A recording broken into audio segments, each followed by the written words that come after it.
It was the summer of 1905, and Ballynahown, our quiet little village tucked away in the green folds of County Cork, was abuzz with a kind of excitement usually reserved for the annual fair or the arrival of a traveling circus. But this buzz was different. It was laced with a hopeful, almost shimmering anticipation, an echo of church bells that hadn't even begun to chime. The source of this unprecedented stir was, of course, the Fallon family, or more precisely, the four Fallon sisters. Everyone knew the Fallons, their grand, ivy-clad house perched on the hill overlooking the village, a testament to generations of prosperous farming and judicious investments. Mr. Fallon was a stoic, silver-haired man, respected by all, and Mrs. Fallon, a woman of formidable grace, managed their sprawling household with quiet efficiency. But it was their daughters who truly captured the village's imagination, especially now. There were Eleanor, Rosalind, Isabel, and Clara, each a year or two apart, like four different blossoms from the same splendid bush. Eleanor, the eldest, was the picture of gentle rectitude, her dark hair often pulled back in a neat bun, her movements precise and thoughtful. She was the one who could quote scripture and manage the household accounts with equal ease, a truly dependable soul. Rosalind, the second, was all fire and artistry, her red gold hair a beacon, her laughter infectious, always sketching in a notebook or humming a tune. They said she could charm a badger out of its set. Then came Isabel, quiet and compassionate, with eyes the color of a summer sky and a talent for tending to anything that needed care, be it a bruised sparrow or a disheartened neighbor. She moved with a whisper, a comforting presence. And finally, Clara, the youngest, a slip of a girl, with a mischievous glint in her bright blue eyes and a boundless energy that seemed to propel her everywhere at once. She was the wind personified, always ready for an adventure. To have one Fallon daughter marry would have been an event. To have all four engaged within the span of a single year was nothing short of a miracle. Or so my mother declared, fanning herself with a newspaper on our small cottage porch. 4 weddings, all planned before the year was out, each set for a Saturday a month apart, starting in late June. The sheer logistics alone had half the village gossiping and the other half bustling. My own role in this grand scheme, at 12 years old, was primarily that of an avid, though often uninvited, observer. The Fallon house, usually a place of respectable quietude, transformed into a beehive of activity. Carts rumbled up the long driveway laden with fabrics, flowers, and fine china.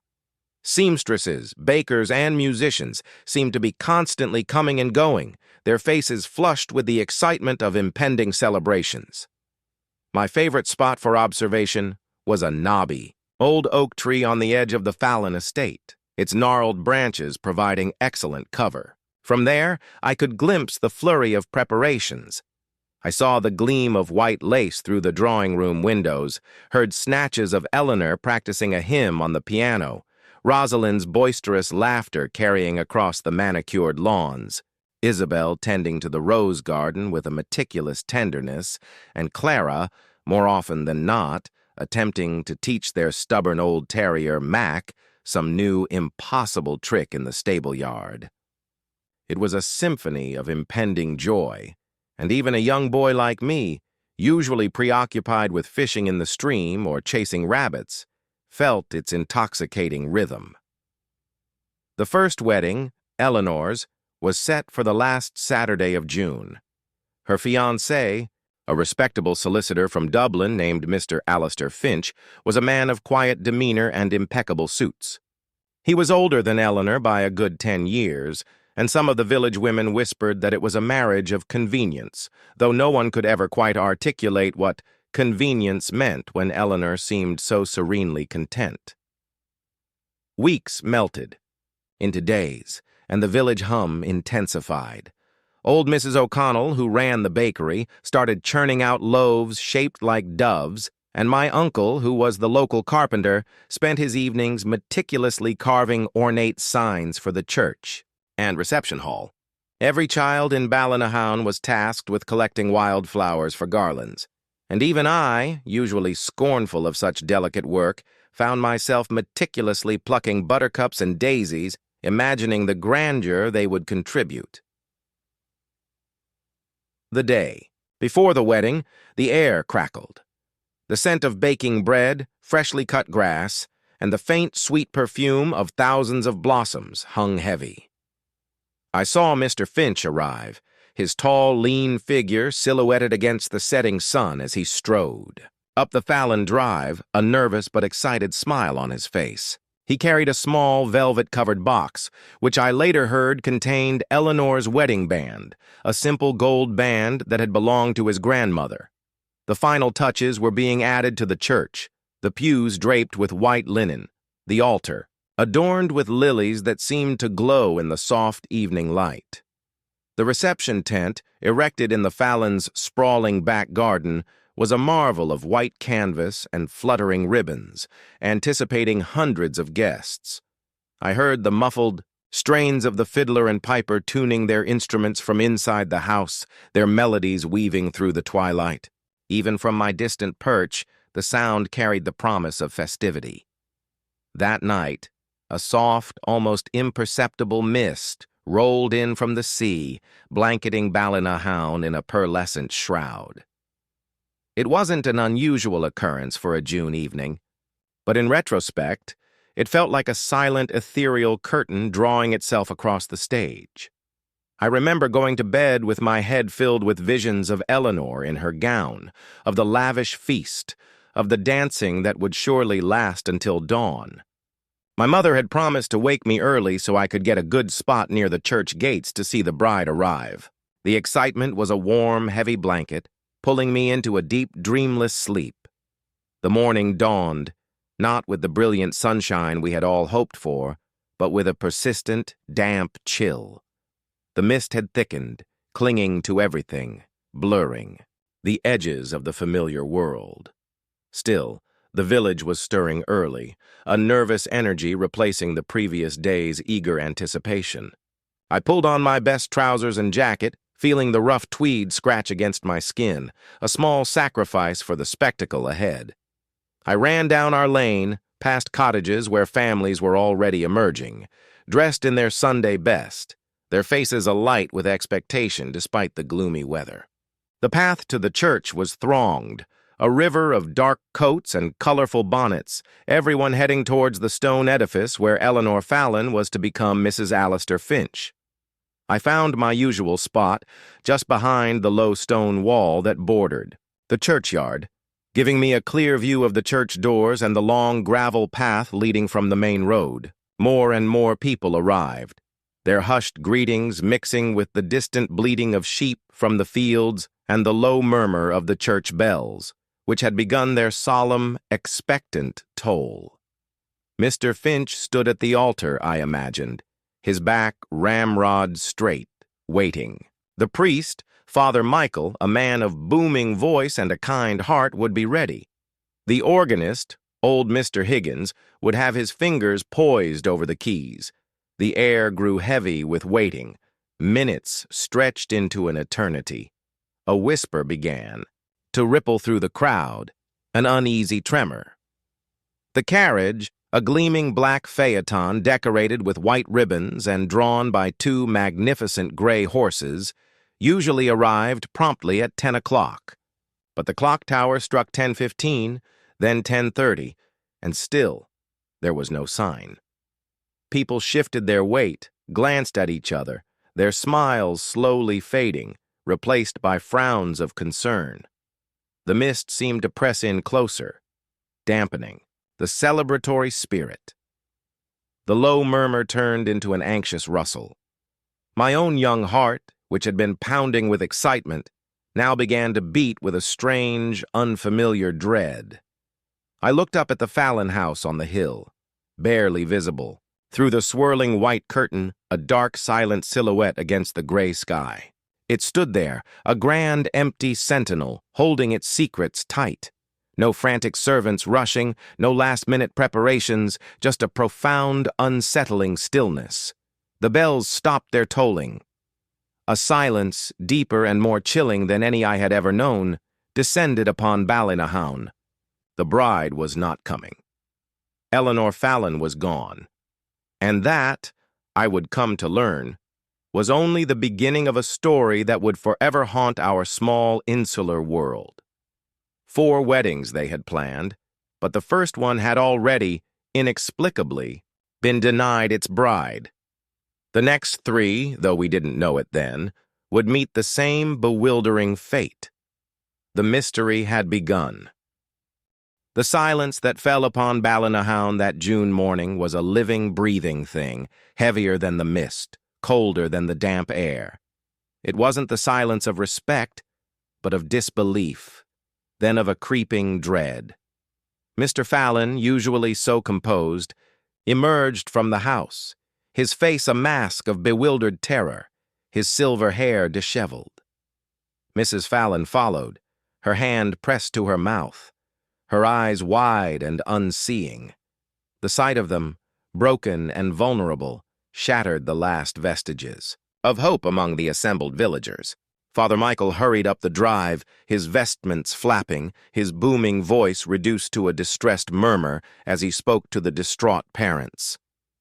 Words spread like wildfire, carried by agitated whispers and frantic footsteps. Eleanor Fallon, the bride-to-be, had simply vanished. Her room was found exactly as she had left it the night before. The wedding gown laid out, the delicate veil draped over a chair, a half-finished book on her bedside table. There was no sign of struggle, no overturned furniture, no open windows. It was as if she had simply dissolved into the mist. My mother, returning from the church, held me close, her own face pale and drawn. "A terrible, terrible thing, Seamus," she murmured, stroking my hair. "May God have mercy on her." But even then, I sensed a tremor of something beyond pity in her voice, a nascent fear that would soon grip the entire village. The days that followed were a blur of bewildered activity and escalating tension. Constables were called from Cork City, their stern faces and official notebooks adding to the grim atmosphere. They combed the Fallon estate, meticulously searching every outbuilding, every inch of the sprawling grounds, but found nothing. Dogs were brought in, their eager barks echoing ominously through the usually quiet fields. But even they lost the scent at the edge of the property, as if Eleanor had simply stepped off the face of the earth. Mr. Finch, the spurned groom, remained. In Ballynahown for several days, a ghost of his former self, his quiet demeanor replaced by a haunted, hollow-eyed despair. He spoke little, merely observed the fruitless search, before eventually returning to Dublin, leaving behind a profound sense of incompleteness. The village tried to return to its routines, but the shadow of Eleanor's disappearance hung heavy over everything. Conversations were hushed, laughter was rare, and the usual friendly greetings were often replaced by solemn nods. Children, usually rambunctious, played closer to home, their games quieter, infused with a newfound apprehension. The Fallon house, once a symbol of prosperity and joy, became a place of mournful silence. The other sisters, Rosalind, Isabel, and Clara, were rarely seen. When they were, their faces were etched with grief and confusion, their vibrant spirits dimmed. Rosalind's usual boisterousness was replaced by a quiet intensity, her eyes often scanning the horizon as if expecting Eleanor to materialize out of the very air. Isabel moved with an even greater stillness, her quiet compassion now directed inward, her own sorrow palpable. And even Clara, the irrepressible Clara, seemed to have lost her spark, her adventurous spirit quelled by the bewildering absence of her eldest sister. A month passed, a long, agonizing stretch of uncertainty. Summer deepened, the fields turning golden, but the warmth seemed to bypass Ballynahown. Then came the whispers, at first tentative, then louder, more insistent. Rosalind's wedding, set for the last Saturday of July, was still on the calendar. Her fiancé, a passionate and outspoken young artist from Galway named Liam O'Malley, had arrived in the village shortly after Eleanor's disappearance. Unlike Mr. Finch, Liam was not easily deterred. He had a fiery, unshakable belief that Eleanor would be found, and he refused to let the tragedy overshadow his love for Rosalind. He was a whirlwind of energy, organizing his own small search parties, talking to everyone, refusing to accept defeat. His determination, while admirable, also added a strange kind of pressure to the situation. People wondered if the Fallon family, reeling from one loss, could bear to go through with another wedding, especially with the shadow of the first still so raw. But the Fallons, with a stoicism that bordered on defiance, insisted the wedding would proceed. Perhaps it was a desperate attempt to cling to some semblance of normalcy, to push back against the encroaching darkness. Or perhaps they believed, deep down, that a joyous occasion might somehow coax Eleanor back from wherever she had gone. Preparations, though subdued compared to Eleanor's, quietly resumed. The reception tent, taken down after the first debacle, was re-erected in the Fallon garden.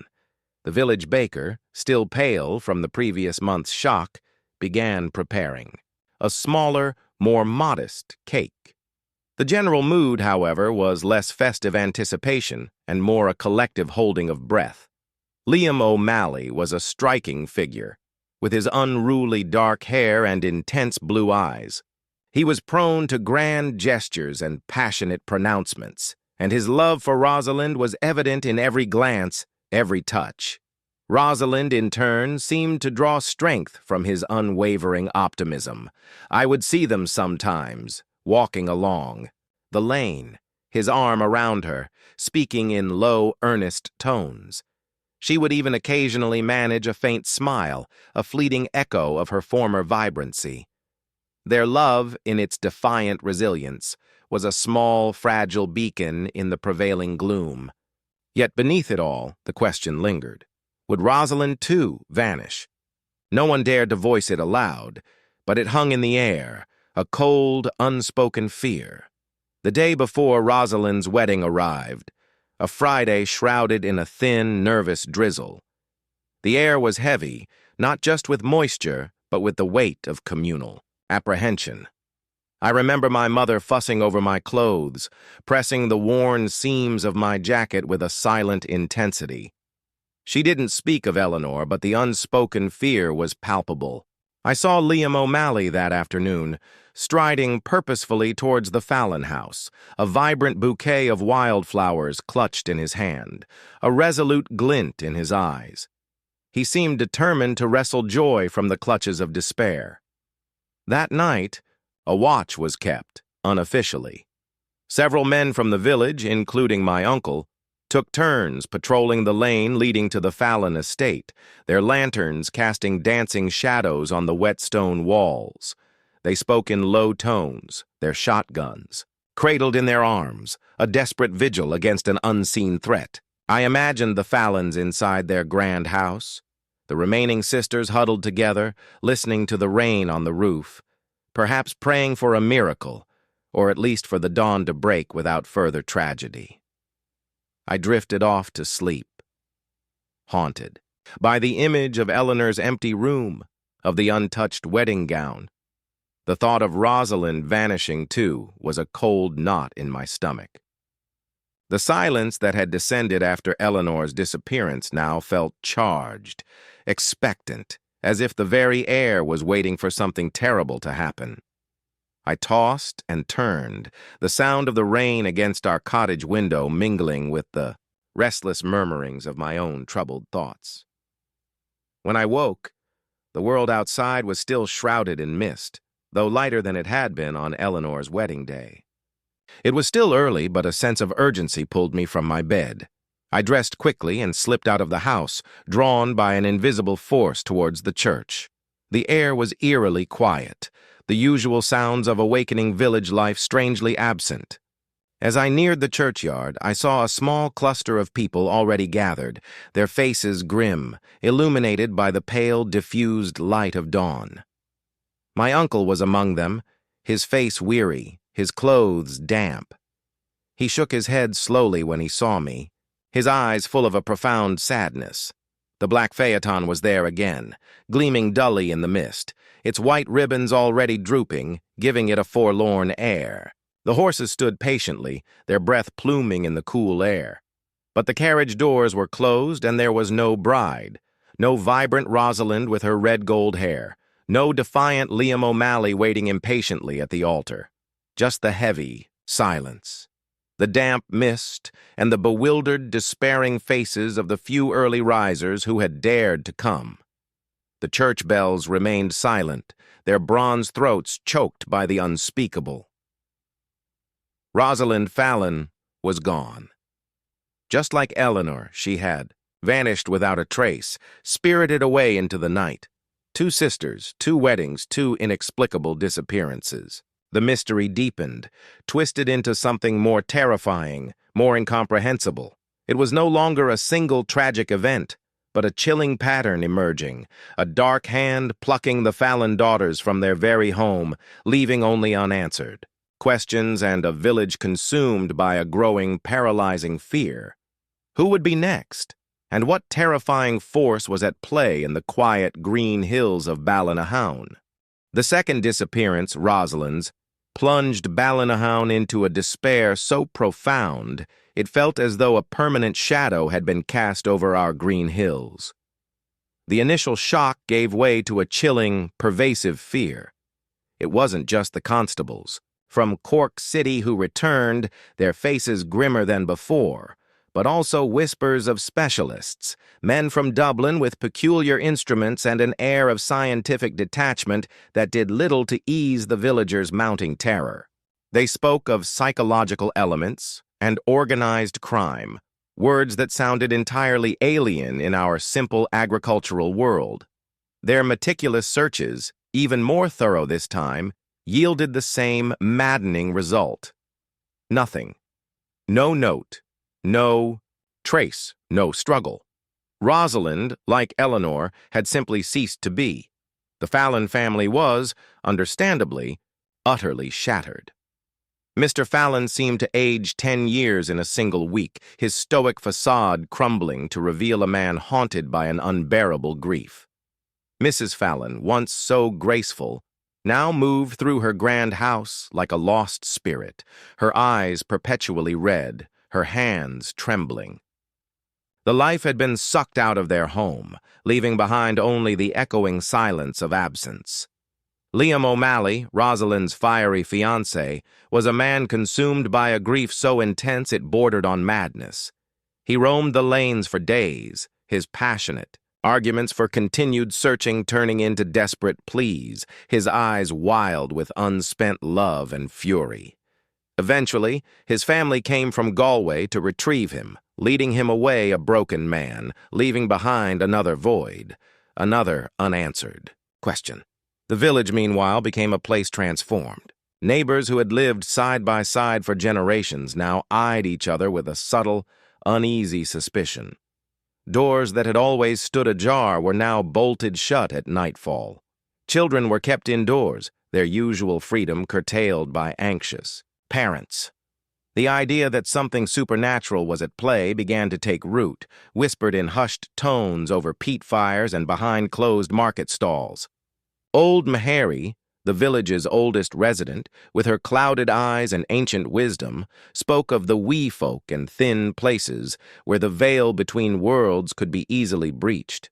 Others muttered about a curse on the Fallon family, or perhaps a wronged spirit, seeking vengeance. Rational explanations, offered by the earnest constables, seemed flimsy against the overwhelming, inexplicable reality of 2 vanished brides.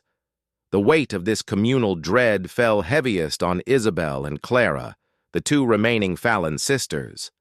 Isabel, always the quiet and compassionate one, retreated further into herself. Her eyes, once so full of gentle understanding, now held a deep, unshakable sorrow. She spent her days tending to the overgrown rose garden, moving among the thorny bushes like a ghost, perhaps finding solace in the silent growth of nature. Clara, the youngest, once so full of life and mischief, was almost unrecognizable. Her boundless energy was gone, replaced by a hollow-eyed stillness. She clung to her parents, her small hand often lost in her mother's, her usually bright eyes darting nervously about, as if expecting to see the invisible force that had stolen her sisters. The joy that had once emanated from the Fallon house was now replaced by a pall of silent, watchful fear. Then came the stark, unavoidable truth. Isabel's wedding was set for the last Saturday of August. Her fiancé, Dr. Alistair Macmillan, was a scholar, a man of logic and science from Edinburgh, renowned for his work in botany. He was a man of quiet intelligence, with a neatly trimmed beard and spectacles perched on his nose, his approach to life methodical and rational. When he first arrived in Ballynahown, he carried an air of polite academic skepticism about the disappearances. He spoke of logical deductions, of forensic evidence, of criminal psychology. He treated the villagers' fears with respectful but firm disbelief, convinced that a scientific explanation, however elusive, existed. But as days turned into a month, and as the reality of Rosalind's vanishing settled in, even his scientific certainty began to waver. He became less the detached observer and more a fiercely protective lover, his analytical mind now wholly focused on safeguarding Isabel. The preparations for Isabel's wedding were almost farcical in their grimness. There were no joyful preparations, no bustling seamstresses or celebratory bakers. Instead, the village rallied around the Fallon family with a desperate determination. The church was still booked, the date set, but the atmosphere was that of a besieged fortress, not a place of celebration. Dr. Macmillan, a man of action despite his scholarly nature, took charge. He consulted with the constables, drew up plans, and organized a security detail that dwarfed any previous efforts. Every approach to the Fallon estate was now under constant surveillance. Men from the village, armed with shotguns and lanterns, patrolled the perimeter day and night. The long driveway was illuminated by newly installed gas lamps, casting a stark, unnatural light. The windows of the Fallon house were barred, the doors reinforced. Dr. Macmillan even insisted on a complex system of bells and tripwires around Isabel's room, a crude but earnest attempt to create an early warning system. Mrs. Fallon, consumed by a mother's primal fear, refused to let Isabel out of her sight. Isabel rarely left the drawing room, her small figure always within eyeshot of either her parents or Dr. Macmillan. Their faces, drawn and tired, reflected the immense strain they were under. I saw Dr. Macmillan sometimes, through the trees, pacing the grounds with a troubled frown, his glasses glinting in the gaslight, his scientific mind clearly struggling to reconcile the inexplicable with the empirical. He had stopped talking about logic. His features, once so composed, now showed the same fear that gripped the rest of us. The day before Isabel's wedding was a Friday that felt heavier than any before it. The air was thick with tension, a suffocating blanket that pressed down on every villager. The rain had ceased, but the sky remained a bruised gray, mirroring the mood of Ballynahown. I stayed home, my mother refusing to let me near the Fallon estate. But even from our cottage, the sense of an impending, unavoidable catastrophe was palpable. I could almost feel the silent vigil unfolding at the Fallon house, the taut nerves of the guards, the desperate prayers of the family. I lay in my bed that night, unable to sleep. Every creak of the house, every rustle of the wind outside sounded like a footstep, a whisper, a premonition.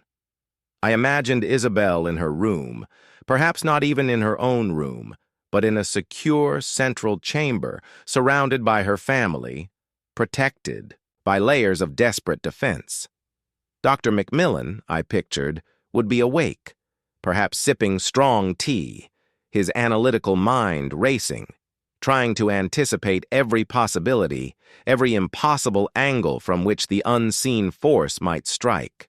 The thought of a third sister vanishing despite all these precautions was a terrifying one, pushing away any chance of sleep. The morning of Isabel's wedding dawned with an unholy quiet. The mist, always a character in these tragic mornings, was thicker than ever, a dense, cottony shroud that muffled all sound and obscured all sight. When the news finally reached our cottage, it was delivered not by frantic shouts, but by a chilling collective moan that seemed to rise from the very heart of the village. Despite the guards, the alarms, the barricaded windows, despite Dr. Macmillan's meticulous plans and the family's desperate vigilance, Isabel Fallon was gone. Her room, the specially prepared, supposedly secure room, was empty. The bells had not rung. The tripwires were undisturbed. The guards had seen nothing, heard nothing, felt nothing. It was as if she had simply evaporated into the mist, leaving behind only the lingering scent of her perfume and the profound, crushing weight of her absence. Dr. Macmillan, the man of science, was found sitting on the floor of the empty room, his head in his hands, muttering incomprehensibly. He had no answers, no theories, only the shattered remnants of his rational world. 3 sisters, 3 weddings, 3 disappearances. The pattern was now undeniable, a horrific, inexplicable ritual. The villagers no longer spoke of a curse, but of something far worse, something truly malevolent, something that preyed specifically on the Fallon daughters on the eve of their weddings. The last sister, Clara, a mere slip of a girl, was now the sole remaining target. The terrifying question now hung over Ballynahown like the ever-present mist. Could anyone or anything protect her from the unseen force that had stolen her sisters? The final act of this chilling drama was rapidly approaching, and fear had consumed us all. The disappearance of Isabel solidified the terror in Ballynahown. It was no longer a matter of unfortunate coincidence or even human malevolence. The third vanishing, under such rigorous guard, pointed to something beyond our understanding. The constables, their faces now mirroring the villagers' own grim pallor, packed their bags and left, offering mumbled apologies and vague assurances that inquiries would continue. Their scientific instruments and logical deductions were useless against an enemy that left no trace, no clue, no single disturbed blade of grass. Dr. Macmillan, once the bastion of reason, remained for a few more days, a hollowed-out shadow of his former self. He wandered the Fallon grounds, his eyes fixed on distant points, muttering about dimensional shifts and unseen energies, theories that would have been laughed at weeks prior, but now seemed frighteningly plausible. His return to Edinburgh was quiet, almost unnoticed, another soul broken by the inexplicable. The Fallon house became a tomb. Mr. and Mrs. Fallon, once pillars of the community, were now little more than spectral figures, moving through their vast, empty rooms, their silence punctuated only by the occasional heart-wrenching sob from Mrs. Fallon. The village stopped visiting, not out of malice, but out of a profound collective helplessness and a desperate, superstitious fear of contagion. Everyone knew that only one sister remained, Clara, the youngest, the wild, bright spirit who had once embodied all the joy in that house. Now she was the focus of a terrifying, morbid vigil. Clara, who had lost her effervescence after Eleanor's disappearance and her mischief after Rosalind's, was now a small, terrified creature. Her usually sparkling blue eyes were dulled with a constant fear, darting from shadow to shadow as if expecting the unseen force to materialize at any moment. She barely ate, barely spoke, clinging to her parents like a burr, her small hand perpetually grasping her mother's skirt. The vibrant dresses she once favored were replaced by drab, dark clothing, as if she were already in mourning for herself. The notion of her wedding, set for the last Saturday of September, was almost unbearable, a macabre inevitability rather than a joyous occasion. Her fiancé, a childhood friend from a neighboring village named Finian O'Connell, was the son of the local blacksmith. He was a sturdy, practical young man, with a kind heart and a fierce loyalty. He had loved Clara since they were children, their bond forged in shared adventures along the river and secret whispered dreams. Finian was the only one who seemed to retain any semblance of hope, or perhaps simply a desperate refusal to surrender. He was often seen at the Fallon gate, a silent, unwavering presence, his face etched with worry, but his jaw set with grim determination. He wasn't a man of words or grand theories, but of action. He spoke to no one about the disappearances, simply kept watch, a lone sentinel against the gathering darkness. His presence, however, offered little comfort. The village knew, with a certainty that chilled them to the bone, that whatever was, taking the Fallon sisters was unstoppable. The question wasn't if Clara would vanish, but how. What new precautions, what impossible defense could be mounted against something that defied all logic and thwarted all human efforts? The Fallons themselves had given up on grand security measures. Instead, they had retreated into a desperate private plan. They kept Clara confined to a single, small room at the very heart of the house, a room with no windows, its door reinforced with heavy oak beams and secured with multiple locks.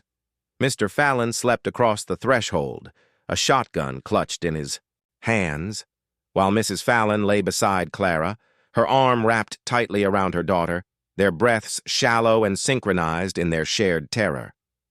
They believed that by eliminating all possible points of entry, by keeping Clara physically isolated and under constant direct human contact, they could thwart the unseen predator. It was a desperate, primal instinct, a mother and father shielding their last fragile bird. I, too, felt the encroaching dread. My childhood world had been irrevocably altered. The fields I once roamed freely now felt menacing, the mist no longer, a playful shroud, but a malevolent veil. I spent my days close to home, helping my mother with chores, my ears straining for any news, any whisper from the distant Fallon estate. The sound of the church bells, once a comforting rhythm of village. Life now seemed to carry a mournful, unanswered question. My imagination, once filled with tales of brave knights and mythical creatures, was now haunted by the chilling image of an empty room and a vanishing girl. The final Friday of September arrived, a day that felt less like the eve of a wedding and more like a collective execution. The air was still, heavy, almost breathless. The sky was an unbroken sheet of gray, mirroring the color of everyone's faces. No one ventured out. The usual Friday market was canceled, the lanes deserted, save for the occasional nervous dog slinking along. The silence was profound, broken only by the distant, mournful cry of a curlew across the bogs. I could not sleep that night. My mother, usually so stern about bedtime, didn't even try to send me.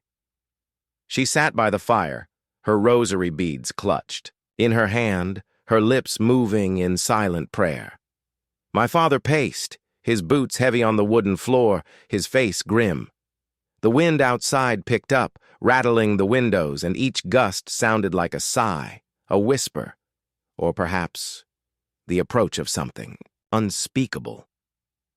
I thought of Clara, huddled in that small, windowless room, her parents guarding her with the ferocity of cornered animals. Would it be enough? Could love and sheer desperate will defy the impossible? I doubted it, and that doubt was a cold, sharp knife in my young heart. The first rays of dawn brought no comfort. The mist, that familiar, unwelcome companion, had returned, thicker and more suffocating than ever before. It pressed against our windows, a blind white sheet. A few minutes past 8, a sound finally broke the silence. Not a shout, Not a scream, but a single piercing wail that tore through the mist, a sound of such profound, unadulterated grief that it seemed to strip the very air of its warmth. It came from the direction of the Fallon house. It was Mrs. Fallon. My father stood up abruptly, his face pale. "God help them," he whispered, before hurrying out the door, drawn by the same terrible magnet that pulled every other brave, despairing soul in Ballynahound towards the hill. I followed him, my small legs churning, my heart a frantic drum against my ribs. We found a small crowd already gathered near the Fallon gate, their faces etched with horror. The gate, usually so grand and imposing, stood ajar. The newly installed gas lamps, meant to banish shadows, seemed only to highlight the swirling, oppressive mist. Through the thinning curtain of white, I saw Mr. Fallon, collapsed on the steps of his house, his head in his hands, his body racked with silent sobs. Mrs. Fallon was on her knees nearby, rocking back and forth, her wails now reduced to a choked, guttural sound of pure agony. Finian O'Connell stood beside them, his face ashen, his strong shoulders slumped in utter defeat. The small windowless room was empty. The heavy oak door, still barred and locked from the outside, had not been breached. The multiple locks were intact. Mr. Fallon, who had slept against the threshold, reported no sound, no struggle, no hint of a disturbance. Mrs. Fallon, whose arm had been around Clara, had awoken to an empty embrace, her daughter simply gone, vanished from her very touch. Clara Fallon, the last sister, the last hope, had disappeared. 4 weddings, 4 vanishing brides. The phaeton, that black harbinger of doom, stood once more by the church, its white ribbons wet and forlorn. The bells remained silent. The village stood frozen, a collective monument to grief and bewilderment. The Fallon name, once synonymous with prosperity and joy, was now a whispered word of tragedy, a chilling tale of inexplicable loss.